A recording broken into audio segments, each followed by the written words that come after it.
সাফল্যের সাথে সম্পন্ন হলো ন্যাশনাল লাভবার্ড চ্যাম্পিয়নশিপ 2025। রাজধানীর ঢাকার কাকরাইলস্থ আইডিইবি ভবনের মাল্টিপারপাস হলে 2 দিনব্যাপী আয়োজিত দেশের প্রথম ন্যাশনাল লাভবার্ড চ্যাম্পিয়নশিপ 2025 সফলভাবে সম্পন্ন হয়েছে।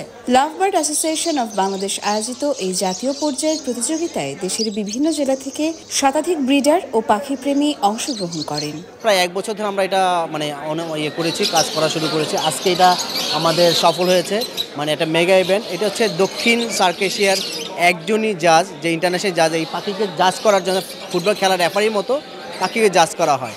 সেই জাজ হচ্ছে আদনান সেলিম ভাই। উনি পাকিস্তান থেকে আসছে 5 তারিখে, এসে আমাদের জাজ করছে। আমাদের 40টা ক্যাটাগরি পাখি আমরা এখানে নিয়ে আসছি। আমাদের 40টা ক্যাটাগরি বলতে 40 ধরনের পাখি আছে, সেগুলো লাভবার্ড বলা হয়। এই লাভবার্ডের 40টা ক্যাটাগরি 40 জন একটা করে ফার্স্ট, সেকেন্ড, থার্ড পেয়েছে। তাদের মধ্যে আবার 3 জন বেস্ট ইন গ্রুপ। এই 3 জন আমার বেস্ট ইন শো। তার মানে হচ্ছে যে বেস্ট ইন শো সে হচ্ছে বেস্ট পাখি। প্রতিযোগিতায় 41 প্রজাতির 5 শতাধিক লাভবার্ড এবং অন্যান্য বিরল মিউটেশন প্রদর্শিত হয়। আন্তর্জাতিক খ্যাতিমান বিচারক জনাব আদনান সালিম পাখির রঙের বিশুদ্ধতা, ফেদার কন্ডিশন, স্বাস্থ্য এবং মানসম্পন্ন প্রজননের উপর ভিত্তি করে মূল্যায়ন করেন। I really like the quality of the bird, but they need some improvement and some knowledge. So hopefully next year they will produce some good birds. The atmosphere, the show, the birds, the people are very energetic and they want to learn, and hopefully we will develop a good culture of birds in Bangladesh as well. চ্যাম্পিয়নশিপের বিশেষ আকর্ষণ ছিল দেশব্যাপী ব্রিডারদের অংশগ্রহণ, এনগ্রাড একাধিক শ্রেণীতে পুরস্কার প্রদান, best in show, colour plus winner, breeders choice সহ আরও অন্যান্য।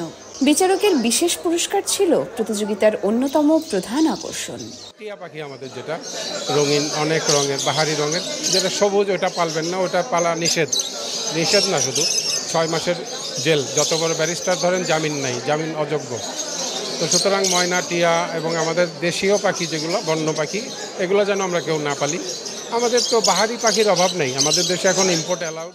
দর্শনার্থীদের জন্য উন্মুক্ত প্রদর্শনী, ব্রিডারদের সাথে সরাসরি মতবিনিময় ও সচেতনতামূলক সেশন অনুষ্ঠানে পাখিপ্রেমীদের ব্যাপক উপস্থিতি এবং উৎসাহ ছিল চোখে পড়বার মতো। অনুষ্ঠানের সমাপনী দিনে বিজয়ীদের মাঝে ট্রফি ও সার্টিফিকেট প্রদান করা হয়। একটা বিশেষ সুবিধা হচ্ছে পোষা পাখির, লাভবার্ড তো এদের অন্যতম, বাট আরও অনেক পোষা পাখি আছে। এই পোষা পাখি যদি মানুষ পোষে তাহলে কিন্তু বনের পাখি ধরবে না, আমাদের পরিবেশ ঠিক থাকবে, এবং পরিবেশ যদি ঠিক থাকে তাহলে কিন্তু আমরা মানুষরাও বেঁচে থাকবো। কাজেই আমি মনে করি যে পোষা পাখি আমাদের যাদেরই ইচ্ছা করে যে পাখি পুষতে, তারা যেন পোষা পাখিটাই পোষে। এক্সোটিক ব্রিড যেগুলি নাকি খাঁচায় পালন করা হয়, কিন্তু বন থেকে যেন পাখি না ধরে। লাভবার্ড অ্যাসোসিয়েশন অব বাংলাদেশের সভাপতি মোহাম্মদ নাহিদ কাউসার শুভ বলেছেন, এই আয়োজনের মাধ্যমে তারা দেশের ব্রিডারদের উৎসাহিত করতে চেয়েছেন এবং পাখি পালনকে আরও শৌখিন ও মানসম্পন্নভাবে তুলে ধরতে পেরেছেন বলে আশাবাদী।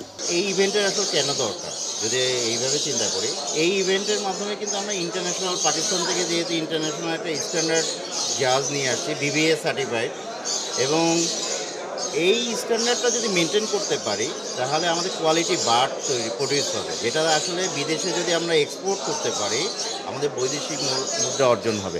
এটাই আসলে মেইন উদ্দেশ্য।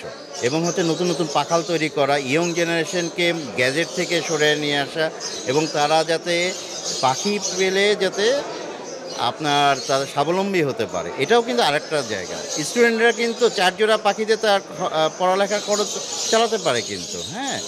এবং আমি মনে করি এটা যদি আমরা কন্টিনিউ করতে পারি, দেশের একটা অর্থনীতির একটা নতুন একটা দ্বার উন্মোচন হবে। এই জাতীয় আয়োজনের মাধ্যমে বাংলাদেশের পাখি সংস্কৃতি আরও সমৃদ্ধ হবে এবং আন্তর্জাতিক অঙ্গনে আমাদের অবস্থান সুদৃঢ় হবে বলেও আয়োজকরা জানান।